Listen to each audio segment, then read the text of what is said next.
बिस्मिल्लाहिर्रहमानिर्रहीम। अस्सलाम वालेकुम नाज़रीन, आप यूट्यूब चैनल देख रहे हैं। मैं इमरान ख़ान हूँ। ऐसा लगता है हमारा रब भी हमसे नाराज़ है, उससे माफ़ी मांगनी चाहिए और उससे रहम की अपील करनी चाहिए, क्योंकि पूरे पाकिस्तान के लैंडस्केप के ऊपर जो है बड़ा खौफनाक सैलाब आगे बढ़ता चला जा रहा है। मैं जो मनाजिर पिछले 24 घंटे से मालाकंड के देख रहा हूँ, स्वात के देख रहा हूँ, क्योंकि स्वात मेरा दूसरा घर है। और ये जो होटल गिरे हैं, ख़ास तौर पे हनीमून होटल, यहाँ ये हाजी साहब का है, हाजी हुमायूं साहब, और उनसे, उनके बच्चों से मेरी बड़ी अच्छी दोस्ती है। बड़ी मेहनत करके उन्होंने सिर्फ 30 करोड़ रुपया तो इस बात पे लगाया था कि बड़े ज़बरदस्त उन्होंने बंद और पुश्ते बांधे थे कंक्रीट के, जिसके बाद उनको ये लगता था कि अब ये जैसा भी सैलाब आएगा ये होटल महफूज रहेगा। लेकिन अनफॉर्चुनेटली बिल्कुल आन की आन में पूरा का पूरा होटल जो है, और बहुत बड़ा होटल है, दर्जनों से ज़्यादा वहाँ कमरे थे, 50 से ज़्यादा थे मेरे ख्याल में, ऐसे भी ज़्यादा, मुझे एग्जैक्ट तादाद का नहीं पता। पहले 100 कमरे हुआ करते थे जब ये होटल गिरा था 2010 के सैलाब में। उसके बाद बड़ा मजबूत इसको बनाया गया, फिर आन की आन में हमने देखा कि ये होटल गिर गया। और बहुत सारे मकानात, बहुत सारे होटल, बहुत सारी जो लोगों की इमलाक है उनको नुकसान पहुँच रहा है। और स्वात के अंदर लगातार पिछले 2 दिन से पानी बढ़ता चला जा रहा था। 2 लाख क्यूसेक का एक रेला था जो यहाँ से गुजरा है। वक्फे वक्फे से बारिश का सिलसिला जारी है मालाकंड में, और उसकी वजह से पानी बढ़ जाता है। उतरोड़ के इलाके हों, शाही बाग का एरिया हो, या दूर दराज के ऊंचे इलाके हों, वहाँ से सैलाब बहुत तेज़ी से बढ़ता हुआ इसी जानिब आ रहा है, नीचे मैंगोरा शहर की जानिब। मैंगोरा शहर से ये फिर सैलाबी पानी बढ़ता है और चारसद्दा की तरफ जाता है, नौशहरा की तरफ जाता है, और वहाँ से बिलाखिर ये पानी नीचे आने के बाद दरिया सिंध में शामिल हो जाता है। लेकिन रास्ते में ये बहुत बड़ी तबाही फैला रहा है। जो स्वात का मरकज़ी पुल है और जो शमज़ो पुल है, उन दोनों के नीचे से पानी इस तरह गुजर रहा है कि किसी भी वक्त उन पुलों को टच कर सकता है। लेकिन अभी जो मेरी थोड़ी देर पहले बात हुई है वहाँ के मकामी सहाफ़ियों से, उनके मुताबिक कुछ थोड़ा सा पानी का लेवल नीचे हुआ है बज़ाहिर, लेकिन जिस तरह बारिश हो रही है ये दोबारा बढ़ने का अंदेशा है और आइंदा चंद दिनों तक ये सूरत हाल चल सकती है। चारसद्दा शदीद ख़तरे में है, नौशहरा बहुत ख़तरे में है, और क्योंकि वहाँ अफ़गानिस्तान में सैलाब आया, और जो दरिया काबुल है उसमें 3 से 4 लाख क्यूसेक का एक रेला पानी का वो भी आ रहा है। तो जब ये दोनों रेले मिलते हैं और मिलके ये आ जाते हैं इन शहरों में, दरिया काबुल और दरिया स्वात जो है, वो ये पानी इकट्ठा होता है और फिर ये नीचे जाता है और अटक के करीब ये पानी जाकर दरिया सिंध में शामिल हो जाता है। और बड़ी अनफॉर्चुनेट सूरत हाल है, क्योंकि हर तरफ सैलाब एक साथ आया है। बड़ी शदीद बारिशें हो रही हैं। 2010 के सैलाब का रिकॉर्ड जो सुनने में आ रहा है कि वो टूट रहा है। नौशहरा में बड़ी खौफनाक वार्निंग जारी की गई है वहाँ की इंतज़ामिया की जानिब से, और ये कहा गया है कि फ़ौरी तौर पे शहर के मकीन जो हैं वो तमाम नशीबी इलाके खाली कर दें, क्योंकि जीटी रोड के ऊपर भी 3 से 4 फुट तक पानी जमा हो सकता है। इतना बड़ा सैलाबी रेला इस तरफ को बढ़ रहा है, और आज रात और कल सुबह का जो टाइम होगा, यहाँ से मज़ीद ख़तरात बढ़ते चले जाएंगे। ये बहुत अफसोसनाक है। अब पूरी कौम के इकट्ठे होने का वक्त है, तमाम पॉलिटिकल पार्टीज़ के, तमाम NGOs के मिलकर काम करने का वक्त है। जितने लोग साहिब हैसियत हैं वो सारे लोग अपनी हैसियत के मुताबिक सैलाब ज़दगान की मदद करें, आगे बढ़ें और उनका हाथ थाम लें। अब तक खैबर पख्तूनख्वा में जो लोग मुतासर हुए हैं उनकी बहुत बड़ी तादाद है, लेकिन सबसे ज़्यादा जो लोग मुतासर हुए वो बलूचिस्तान में और सिंध में हुए हैं। पंजाब के 2 बड़े अजला मुतासर ज़्यादा हुए हैं, और बाकी जगहों पर पानी जो है उसका बहुत तेज़ी से बहाव बढ़ रहा है। लेकिन सिंध में बहुत बड़ी तबाही आई है। बलूचिस्तान में लोग कच्चे मकानात में रहते हैं, वहाँ पे बहुत बड़ी तबाही आई है। अच्छा, अभी कुछ ऐसे मनाजिर भी आ रहे हैं जो काफ़ी हौसला बख्श हैं, जैसे कि वज़ीर आज़म पाकिस्तान, सिंध हुकूमत, बाकी लोग जो हैं वो अब मैदान में उतरे हैं। इमरान खान साहब अपनी दोनों सूबाई हुकूमतों के साथ मैदान में उतरे हैं। तहरीक लब्बैक के लीडर को मैंने देखा, वो काम कर रहे हैं। जमात इस्लामी की क़यादत काम कर रही है। लेकिन इस सब के अंदर भी लोग एक दूसरे के खिलाफ पॉइंट स्कोरिंग करने से बाज नहीं आ रहे। एक दूसरे के खिलाफ फिर भी बयानात और ये सारी चीज़ें चल रही हैं। सियासी फ़ायदा और नुकसान चलता रहेगा। इस वक्त अपने पाकिस्तानी हमवतनों का हाथ थामने की ज़रूरत है। मैंने 2 दिन पहले कहा था कि इमरान खान साहब को चाहिए कि अपनी तमाम सियासी मसरूफियात तर्क करें और सैलाब ज़दगान की मदद के लिए उतरें। उनका शुक्रिया कि उन्होंने ये काम शुरू कर दिया है, ये बहुत अच्छी बात है। लेकिन ये फ़ोटो सेशन का वक्त नहीं है, ये वक्त है काम करने का। यानी मुराद अली शाह को मैंने देखा और मुझे बड़ा अफसोस हुआ कि वो बिलावल भुट्टो जरदारी की वीडियोस बनाने के काम पे लगे हुए हैं। वो वज़ीर आला सिंध हैं, उनका काम अहकामात जारी करना है, सिंध के लोगों की जान बचाना है, ना कि बिलावल भुट्टो जरदारी को प्रमोट करना उनका काम है। दुनिया भर से पाकिस्तान पैसे मांग रहा है, पाकिस्तान मदद मांग रहा है, क्योंकि ये बदतरीन सैलाब है। इससे अपने लोगों को निकालने के लिए पाकिस्तान को करोड़ों डॉलर्स चाहिए होंगे, या बल्कि अरबों रुपए इस पे लगेंगे, अरबों डॉलर्स बल्कि इस पे लगेंगे। और एक बड़ा नुकसान है जो पाकिस्तानियों को बर्दाश्त करना पड़ा है। बेशक पाकिस्तानी जो हैं वो बड़े रेजिलियंट हैं, बड़े मजबूत हैं, ये बार बार अपने आप को बना लेते हैं। हर चंद साल के बाद एक बड़े खौफनाक सैलाब का सामना करना पड़ता है, क्योंकि डैम्स तो हमने बनाने नहीं हैं, वाटर रिजर्व्स तो हमने बनाने नहीं हैं, हमने पानी को तो बचाना नहीं है।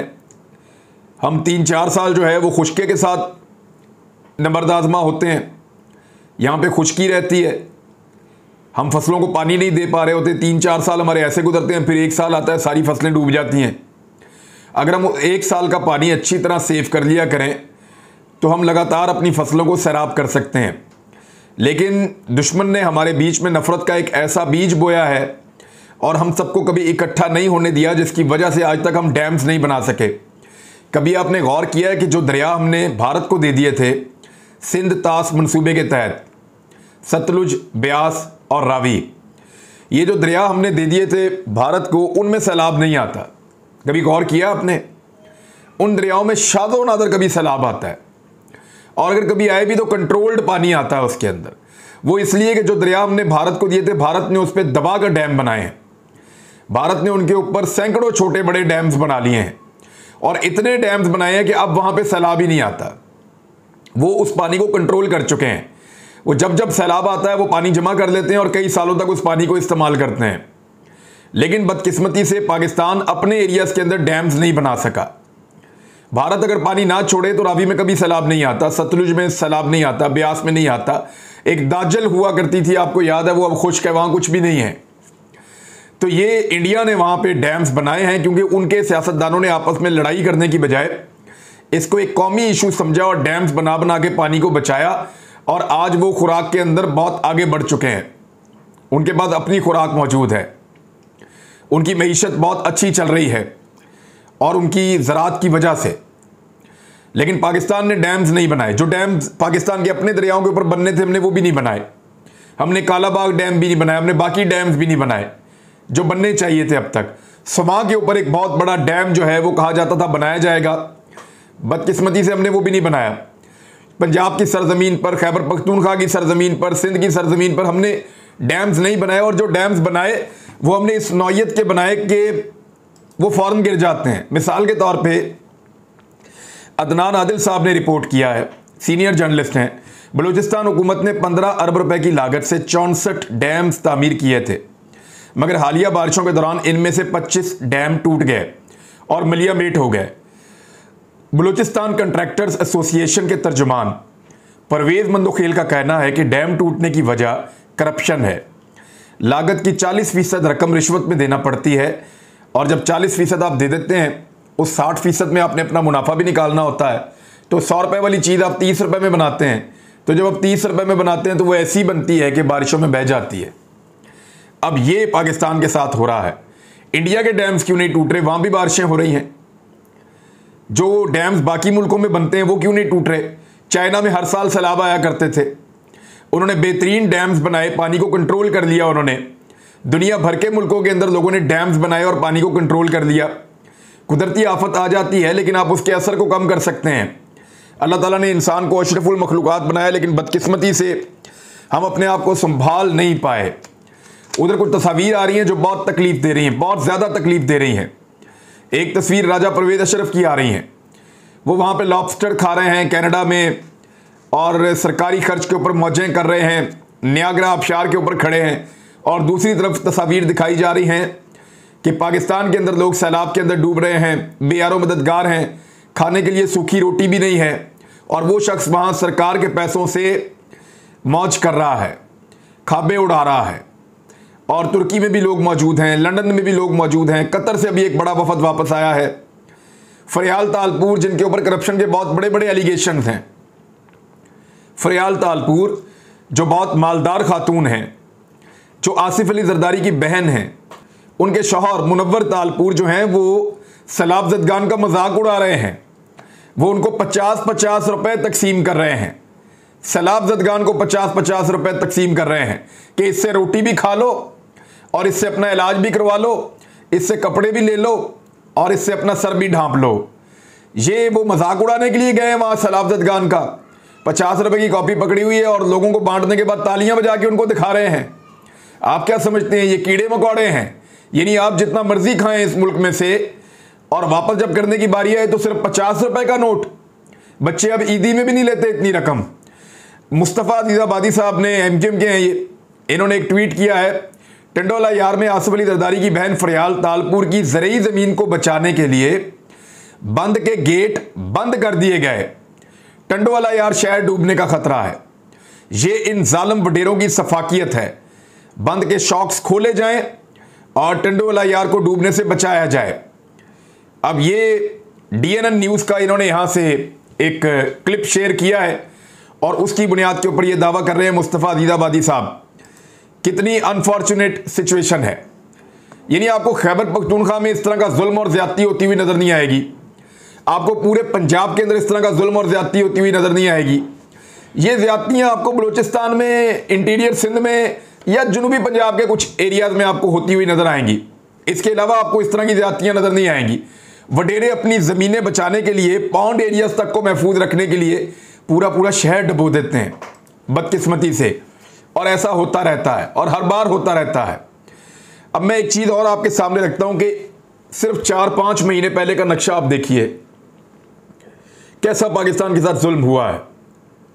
पेट्रोलियम मसनूआत आपको कम कीमतों पे मिल रही थी, महंगाई आपकी 11% के ऊपर थी, आपके मुल्क के अंदर जो है वो लॉ एंड ऑर्डर बेहतर था, आपकी फॉरेन रेमिटेंसेस जो ओवरसीज पाकिस्तानी पैसा भेज रहे थे रिकॉर्ड भेज रहे थे, आपकी जो एक्सपोर्ट्स हैं पाकिस्तान से जो पैसा बाहर जा रहा था, जो चीज़ें बन के बाहर जा रही थी और पाकिस्तान में पैसा आ रहा था वो रिकॉर्ड नौयत की हो रही थी, आपकी जो क्रॉप्स हैं वो बम्पर क्रॉप्स हो रही थी, आपका जो टैक्स कलेक्शन है वो रेवेन्यू कलेक्शन रिकॉर्ड लेवल का था, आपकी लोड शेडिंग जीरो थी और बिजली के बिल भी नहायत कम आ रहे थे, आपकी गैस की कीमतें जो हैं वो भी आधी कीमत के ऊपर आपको गैस मिल रही थी और मैसर भी थी गैस, यानी आपको मिल भी रही थी। पाकिस्तान के अंदर पॉलिटिकल इंतकाम नहीं चल रहा था, चादर और चार दीवारी का तकद्दुस पामाल नहीं किया जा रहा था, लोगों को टॉर्चर नहीं किया जा रहा था, खाने पीने की अशिया वाफर मिकदार में थी और सही कीमत के ऊपर मिल रही थी। लेकिन इस 5 महीने के अंदर जालिमों ने पाकिस्तान के साथ वो तजर्बा किया और ऐसी नकम्मी हुकूमत को लाकर बिठाया, एक भानमती के कुंबे को इकट्ठा किया, उन सबको एल्फी लगाई, उन सबको जोड़ा और जोड़कर लाकर उनको इक़्तिदार में बिठा दिया। इस वक्त पाकिस्तान की सूरत हाल पता क्या है? मैं आपको एक नया रिकॉर्ड बताने वाला हूं, इसको सुनिए, आपके 14 तबक रोशन हो जाएंगे जो इन्होंने पाकिस्तान के साथ कर दिया है। सबसे पहले तो ये देखें कि कामरान खान साहब ने रिपोर्ट किया है और बड़ी खौफनाक चीज को रिपोर्ट किया है। कामरान खान साहब बता रहे हैं कि पेट्रोल 290 रुपए लीटर तक हो जाएगा। यह हुकूमत ने IMF के साथ खतरनाक शराइत मंजूर कर ली हैं।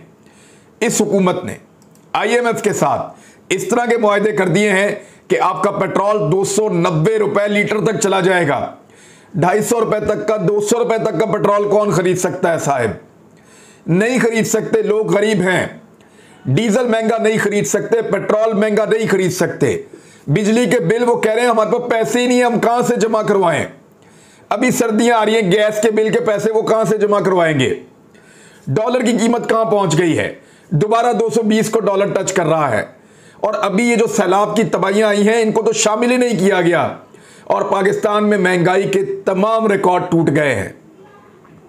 क्या हमें पाकिस्तान से लेकर अब तक, जब अल्लाह रब्बुल इज़्ज़त ने हमें पाकिस्तान का ये तोहफा दिया था 27वीं की शब को 14 अगस्त 1947 को, उस वक्त से लेकर अब तक कभी पाकिस्तान में इतनी महंगाई नहीं हुई।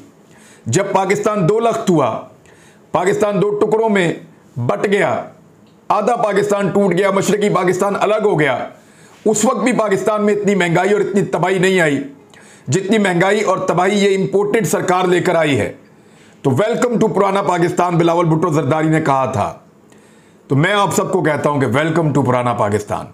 ये देखिए अदाद-ओ-शुमार, मुल्क में महंगाई तारीख की बुलंद तरीन सतह पर पहुंच गई। पाकिस्तान की 75 साल तारीख है और पूरी तारीख की बुलंद तरीन सतह पर महंगाई पहुंच गई है। 45% को टच कर रही है महंगाई, 44.58% तक पहुंच गई है। लगभग 2% महंगाई में इस हफ्ते फिर इजाफा हो गया है। हर हफ्ते महंगाई में इजाफा होता चला जा रहा है। गुज़िश्ता हफ्ते मजमूई तौर पर 51 बुनियादी अशियाए ज़रूरियात की चीज़ों में 23 की कीमतों में इजाफा हुआ है, यानी दोबारा 23 चीज़ों की कीमतों में इजाफा हो गया है। और ये वो तमाम चीज़ें जिनको आम लोग इस्तेमाल करते हैं। अभी पेट्रोल की कीमत मज़ीद बढ़ाएंगे, उसका इम्पैक्ट आएगा। अभी सैलाब की वजह से सब्जियों पे, फलों पे और बाकी चीज़ों के ऊपर इम्पैक्ट आएगा। ये कहाँ ले जाना चाहते हैं पाकिस्तान को? 11% की महंगाई पसंद नहीं थी उन ताकतवर लोगों को, तो अब उन्होंने लाकर एक ऐसी हुकूमत बिठा दी है जिसकी 45% की महंगाई है और 75 साल तारीख का बदतरीन तजुर्बा पाकिस्तान के साथ किया गया है और बदतरीन महंगाई इस वक्त पाकिस्तान के ऊपर मौजूद है। अगले वीलॉग में कुछ और चीज़ें बताता हूँ। अब तक के लिए इतने, अपना ख्याल रखिएगा, अपने इस चैनल का भी। अल्लाह हाफिज़।